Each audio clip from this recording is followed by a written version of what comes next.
ವೀಕ್ಷಕರೇ ನಮಸ್ಕಾರ. ಹಿಂದೂ ಸಂಪ್ರದಾಯದಲ್ಲಿ ಮದುವೆ ಎಂದರೆ ಕೇವಲ ಇಬ್ಬರು ವ್ಯಕ್ತಿಗಳ ನಡುವಿನ ಒಪ್ಪಂದವಲ್ಲ, ಕೇವಲ ಎರಡು ಕುಟುಂಬಗಳ ಮಿಲನವೂ ಅಲ್ಲ, ಅದು ಎರಡು ಆತ್ಮಗಳ ಮಿಲನ, ಎರಡು ಆತ್ಮಗಳ ಮಹಾಯಾನ. ನಾವು ಆಗಾಗ ಕೇಳ್ತಾ ಇರ್ತೇವೆ, ಈ ಸಂಬಂಧ ಏಳೇಳು ಜನ್ಮದ್ದು ಅಂತ. ಆದರೆ ಇದು ಕೇವಲ ಮಾತೆ ಅಥವಾ ಇದರ ಹಿಂದೆ ಆಧ್ಯಾತ್ಮಿಕ ಸತ್ಯ ಇದೆಯಾ? ಅನ್ಯೋನ್ಯವಾಗಿ ಬಾಳಿದ ದಂಪತಿಗಳು ಸಾವಿನ ನಂತರವೂ ಭೇಟಿಯಾಗ್ತಾರ? ಮದುವೆಯ ಈ ಋಣಾನುಬಂಧದ ರಹಸ್ಯವೇನು? ಜಾತಕದಲ್ಲಿರುವ ಗ್ರಹಗತಿಗಳು ನಮ್ಮ ಸಂಗಾತಿಯನ್ನು ಹೇಗೆ ನಿರ್ಧರಿಸ್ತಾವೆ? ತೀರಿ ಹೋದ ಸಂಗಾತಿ ಕನಸಿನಲ್ಲಿ ಬರೋದು ಯಾಕೆ? ಈ ಎಲ್ಲ ಕುತೂಹಲಕಾರಿ ಪ್ರಶ್ನೆಗಳಿಗೆ ಇಂದಿನ ಈ ವಿಶೇಷ ವಿಡಿಯೋದಲ್ಲಿ ಶಾಸ್ತ್ರೋಕ್ತವಾಗಿ ಉತ್ತರ ಹುಡುಕೋಣ.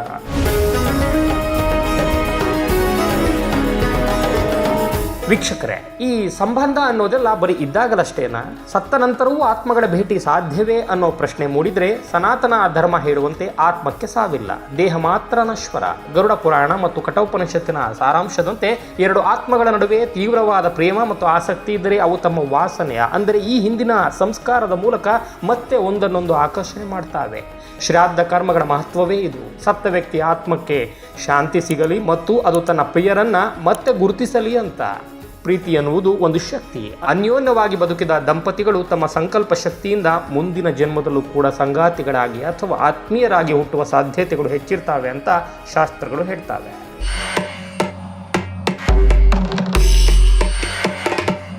ಸನಾತನ ಧರ್ಮದ ಪ್ರಕಾರ ಋಣಾನುಬಂಧವಿಲ್ಲದೆ ಯಾರೂ ನಮ್ಮ ಜೀವನದಲ್ಲಿ ಬರೋದಕ್ಕೆ ಸಾಧ್ಯವಿಲ್ಲ. ನಾವು ಈ ಜನ್ಮದಲ್ಲಿ ಯಾರನ್ನಾದರೂ ಗಾಢವಾಗಿ ಪ್ರೀತಿಸ್ತಾ ಇದ್ದೇವೆ ಎಂದರೆ ಅದರ ಬೇರುಗಳು ಹಿಂದಿನ ಅನೇಕ ಜನ್ಮಗಳಲ್ಲಿ ಹರಡಿರ್ತವೆ. ಪುರಾಣಗಳಲ್ಲಿ ಶಿವಪಾರ್ವತಿಯರ ಕಥೆಯೇ ಇದಕ್ಕೆ ದೊಡ್ಡ ಉದಾಹರಣೆ. ಸತೀದೇವಿಯು ದಕ್ಷ ಯಜ್ಞದಲ್ಲಿ ಪ್ರಾಣತ್ಯಾಗ ಮಾಡಿದರೂ ಕೂಡ ತನ್ನ ಆತ್ಮದ ಸಂಕಲ್ಪದಿಂದ ಮತ್ತೆ ಪಾರ್ವತಿಯಾಗಿ ಜನ್ಮವೆತ್ತಿ ಶಿವನನ್ನೇ ಸೇರ್ತಾಳೆ. ಇದರರ್ಥ ಪ್ರೇಮವು ಮರಣದ ನಂತರವೂ ನಶಿಸುವುದಿಲ್ಲ, ಅದು ಸಂಸ್ಕಾರವಾಗಿ ಆತ್ಮದೊಂದಿಗೆ ಪ್ರಯಾಣಿಸುತ್ತದೆ ಅಂತ.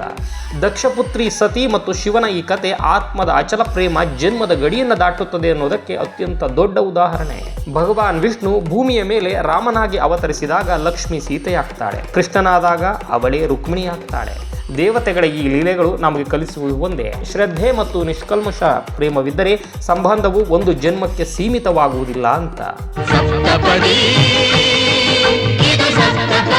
ಹಾಗಾದರೆ ಈ ಏಳೇಳು ಜನ್ಮ ಅನ್ನೋದು ಕೇವಲ ಕಲ್ಪನೆಯಲ್ಲ ಅನ್ನೋದನ್ನು ಅದ್ಭುತವಾಗಿ ಕಟ್ಟಿಕೊಟ್ಟಂತಾಯಿತು ನಮ್ಮ ಪುರಾಣಗಳು. ಹಿಂದೂ ಧರ್ಮದಲ್ಲಿ ಮದುವೆಯ ವೇಳೆ ಮಾಡುವ ಸಪ್ತಪದಿ ಶಾಸ್ತ್ರದ ಹಿನ್ನೆಲೆಯೂ ಕೂಡ ಇದೆ. ಪ್ರತಿಯೊಂದು ಹೆಜ್ಜೆಯೂ ಕೂಡ ಈ ಜನ್ಮದ 7 ಹಂತಗಳನ್ನು ಮಾತ್ರವಲ್ಲದೆ ಆತ್ಮಗಳ ನಿರಂತರ ಪ್ರಯಾಣವನ್ನು ಸೂಚಿಸುತ್ತದೆ. ಸಾಂಕೇತಿಕವಾಗಿ ನಾವು ಈ ಜನ್ಮದಲ್ಲಿ ಮಾಡುವ ಪುಣ್ಯ ಕಾರ್ಯಗಳು ಮತ್ತು ಸಂಗಾತಿಯೊಂದಿಗೆ ತೋರುವ ನಿಷ್ಠೆ ಮುಂದಿನ ಜನ್ಮದ ಗತಿಯನ್ನು ನಿರ್ಧರಿಸುತ್ತೆ. ಅನ್ಯೋನ್ಯವಾಗಿ ಧರ್ಮದ ಹಾದಿಯಲ್ಲಿ ಬದುಕುವ ದಂಪತಿಗಳು ಮುಕ್ತಿಯ ಹಾದಿಯಲ್ಲೂ ಕೂಡ ಪರಸ್ಪರ ಸಹಕರಿಸ್ತಾರೆ. ಒಂದು ವೇಳೆ ಮುಕ್ತಿ ಸಿಗದಿದ್ದರೂ ಅವರ ಪ್ರೇಮ ಪಾಶ ಅವರನ್ನ ಮತ್ತೆ ಅದೇ ಕುಟುಂಬ ಅಥವಾ ಅದೇ ಪರಿಸರದಲ್ಲಿ ಒಂದಾಗುವಂತೆ ಮಾಡುತ್ತೆ. ಇದೇ ಕಾರಣಕ್ಕೆ ನಮ್ಮ ಶಾಸ್ತ್ರಗಳು ಋಣಾನುಬಂಧ ರೂಪೇಣ ಪಶುಪತ್ನಿ ಸುತಾಲಯ ಅಂತ ಹೇಳಿರೋದು. ಈ ಜಗತ್ತಿನಲ್ಲಿ ಯಾವುದೂ ಆಕಸ್ಮಿಕವಲ್ಲ, ಅಂದರೆ ನಮ್ಮ ಪೂರ್ವ ಜನ್ಮದ ಸಾಲ ಅಥವಾ ಬಾಕಿ ಇರುವ ಕರ್ಮದ ಆಧಾರದ ಮೇಲೆ ನಮಗೆ ಹೆಂಡತಿ, ಮಕ್ಕಳು ಮತ್ತು ಆಸ್ತಿ ಲಭಿಸೋದು. ಹೀಗಾಗಿ ಮದುವೆ ಅನ್ನೋದೇ ಒಂದು ದೊಡ್ಡ ಋಣ. ಹಿಂದಿನ ಜನ್ಮದಲ್ಲಿ ನಾವು ಯಾರಿಗಾದರೂ ಪ್ರೀತಿ, ಸೇವೆ ಅಥವಾ ದ್ರೋಹ ಕೂಡ ಮಾಡಿದ್ರು ಅದನ್ನು ತೀರಿಸೋದಕ್ಕೆ ಅಥವಾ ಅನುಭವಿಸೋದಕ್ಕೆ ಈ ಜನ್ಮದಲ್ಲಿ ದಂಪತಿಗಳಾಗಿ ಹುಟ್ಟುತ್ತೇವೆ. ಒಬ್ಬ ವ್ಯಕ್ತಿ ನಿಮ್ಮ ಜೀವನದಲ್ಲಿ ಸಂಗಾತಿಯಾಗಿ ಬಂದಿದ್ದಾರೆ ಎಂದರೆ ನಿಮ್ಮಿಬ್ಬರ ನಡುವೆ ಬಲವಾದ ಕರ್ಮದ ಸಂಬಂಧವಿದೆ ಎಂದೇ ಅರ್ಥ.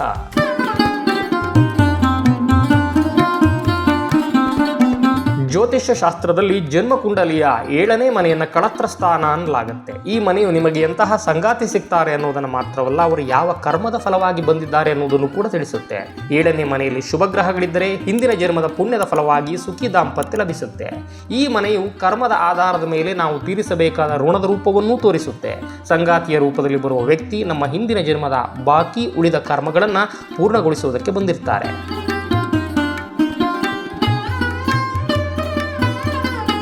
ದಾಂಪತ್ಯದಲ್ಲಿ ಮತ್ತು ಪ್ರೀತಿಯ ವಿಚಾರದಲ್ಲಿ ಗುರುಗ್ರಹ ಅಂದರೆ ಬೃಹಸ್ಪತಿಯದ್ದು ಅತ್ಯಂತ ಮಹತ್ವದ ಗ್ರಹ, ಅತ್ಯಂತ ಮಹತ್ವದ ಸ್ಥಾನವೂ ಹೌದು. ಗುರುವಿಗೆ ಜೀವಕಾರಕ ಅಂತಾರೆ. ಜಾತಕದಲ್ಲಿ ಗುರುಬಲವಿದ್ದರೆ ಮಾತ್ರ ಸಂಬಂಧಗಳಲ್ಲಿ ಪಕ್ವತೆ, ಗೌರವ ಮತ್ತು ದೀರ್ಘಕಾಲದ ಸ್ಥಿರತೆ ಇರುತ್ತೆ. ಗುರುವು ಧರ್ಮದ ಸಂಕೇತ.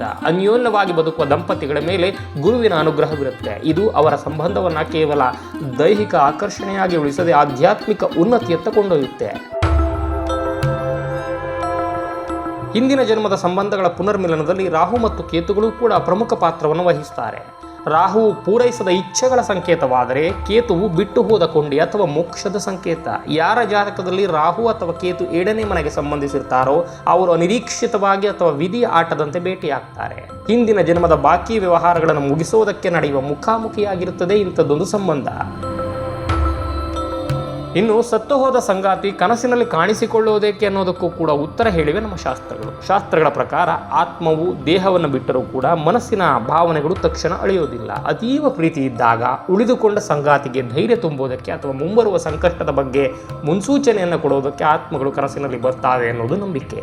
ಇನ್ನು ದಂಪತಿಗಳಲ್ಲಿ ಒಬ್ಬರು ಮೊದಲು ಸಾವನ್ನಪ್ಪಿದ್ದರೆ ಅವರ ಪುಣ್ಯ ಫಲವು ಉಳಿದ ಸಂಗಾತಿಗೆ ರಕ್ಷಣಾ ಕವಚವಾಗಿ ಕಾರ್ಯನಿರ್ವಹಿಸುತ್ತದೆ ಅನ್ನೋ ನಂಬಿಕೆಯೂ ಇದೆ ನಮ್ಮಲ್ಲಿ. ಅನ್ಯೋನ್ಯವಾಗಿ ಬದುಕಿದಾಗ ಇಬ್ಬರ ಕರ್ಮಗಳು ಕೂಡ ಬೆರೆತು ಹೋಗಿರುತ್ತವೆ, ಒಂದೇ ಆಗಿರುತ್ತವೆ. ಹೀಗಾಗಿ ತೀರಿ ಹೋದ ಆತ್ಮವು ತನ್ನ ಪ್ರಿಯರ ಕಷ್ಟಕಾಲದಲ್ಲಿ ಸೂಕ್ಷ್ಮ ರೂಪದಲ್ಲಿ ಸಹಾಯ ಮಾಡುತ್ತೆ ಅನ್ನೋದನ್ನು ಕೂಡ ಹೇಳ್ತಾವೆ ಪುರಾಣಗಳು. ಒಂದು ಜನ್ಮದಲ್ಲಿ ಎಲ್ಲ ಕರ್ಮಗಳು ತೀರದಿದ್ದರೆ ಅಥವಾ ಒಬ್ಬರ ಮೇಲಿನ ಪ್ರೇಮ ದ್ವೇಷ ಅತಿಯಾಗಿದ್ದರೆ ಪ್ರಕೃತಿಯ ನಿಯಮದಂತೆ ಆ ಎರಡು ಆತ್ಮಗಳು ಮತ್ತೆ ಭೇಟಿಯಾಗಲೇಬೇಕು. ಇದನ್ನು ಸಂಸಾರ ಚಕ್ರ ಅಂತ ಕರೆಯಲಾಗುತ್ತೆ.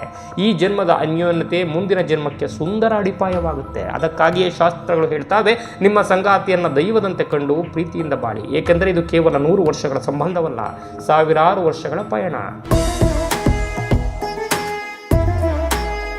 ಬಂಧುಗಳೇ, ಮದುವೆ ಅನ್ನೋದು ಮರಣದೊಂದಿಗೆ ಮುಗಿಯುವ ಅಧ್ಯಾಯವಲ್ಲ.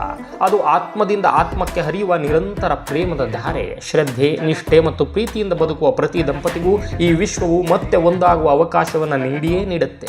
ಈ ಮಾಹಿತಿ ನಿಮಗೆ ಉಪಯುಕ್ತವೆನಿಸಿದರೆ ಲೈಕ್ ಮಾಡಿ ಮತ್ತು ನಿಮ್ಮ ಆತ್ಮೀಯರೊಂದಿಗೆ ಶೇರ್ ಮಾಡಿ. ಸನಾತನ ಧರ್ಮದ ಇಂತಹ ರಹಸ್ಯಗಳಿಗಾಗಿ ನಮ್ಮ ಚಾನಲನ್ನು ಸಬ್ಸ್ಕ್ರೈಬ್ ಮಾಡಿ. ಧನ್ಯವಾದಗಳು.